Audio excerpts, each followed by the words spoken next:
Hello and welcome to a brand new episode of Gadget Nation with me, Adam Carruthers, currently here in Sunway Giza at Tokyo Kitchen. Now, what do we have in store today?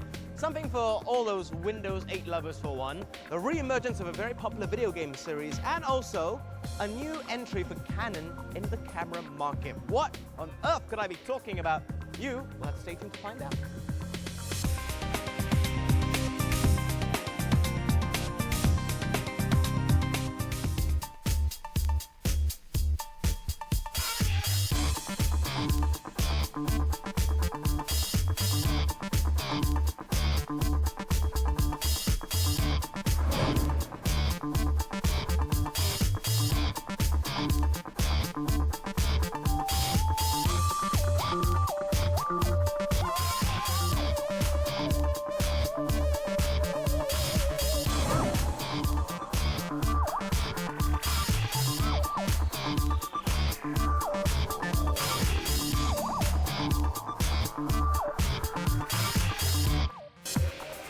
Acer is a pretty big company if you ask me, and obviously when you have that much power at your hands, you can make a pretty big impact in the entire Windows convertible tablet scene.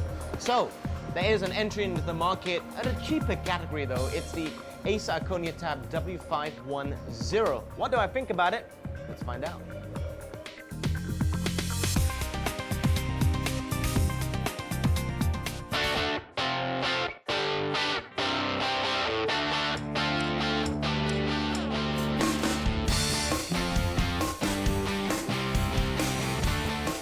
Acer is a monster company. Obviously, it's one of the world's biggest manufacturers of computers. So in terms of the Windows 8 segment, it really has the ability to make a huge impact. So before I explain what we have here, they've done a pretty good job so far. In terms of the higher end Windows tablets, effectively, we have the Acer Iconia Tab W700. So that's obviously top line stuff. Now for the more traditional people, perhaps the S7 will be more suited to you. So what we have here is the Acer Iconia Tab W510.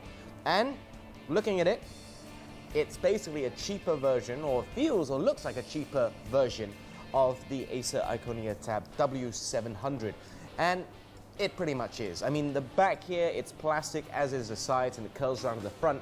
Albeit, even though I say cheaper, don't take it the wrong way, because it is obviously price tag cheaper, just under 1,700, but it still has a nice look to it. In terms of buttons here, we have the basic volume here, and we have power off and on, and also a screen locker as well.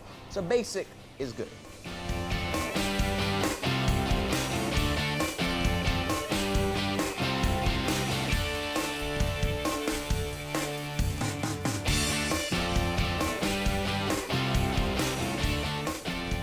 As you can see, it's not just a tablet, obviously. It has the keyboard, which I've docked it into.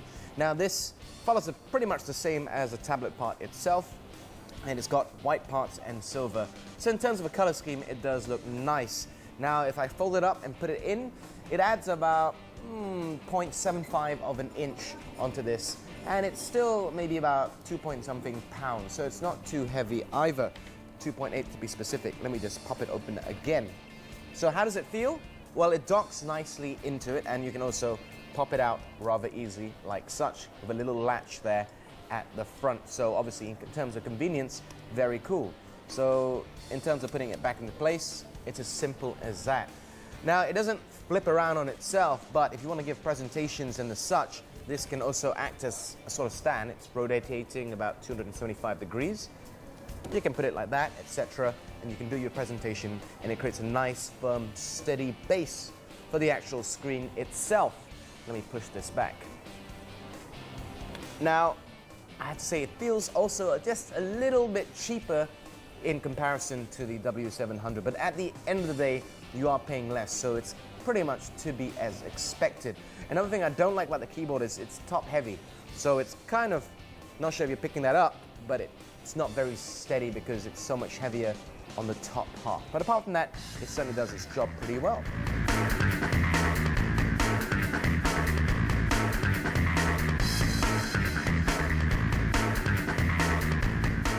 Now, I'm not going to talk about the specifics of how Windows 8 operates. It's a whole separate issue, but what about how the actual device works or any other little things that Acer might have put in. One thing I do like, which you've seen in the W700, is the ring utility. So that's where I just take my digits and I put it onto the screen like such, and this comes up. So this is like shortcuts which you can customize, and it creates an easy access point.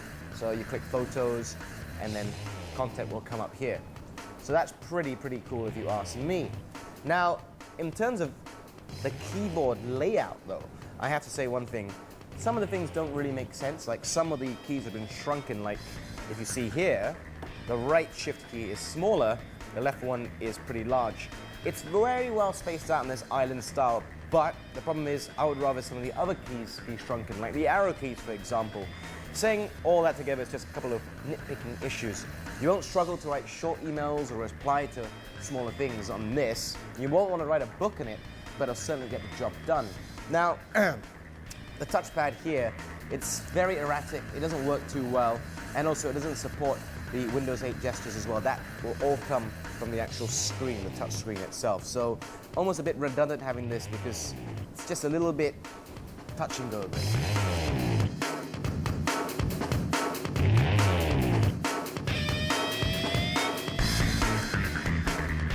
So what I think about this overall? Well, it's pretty cool.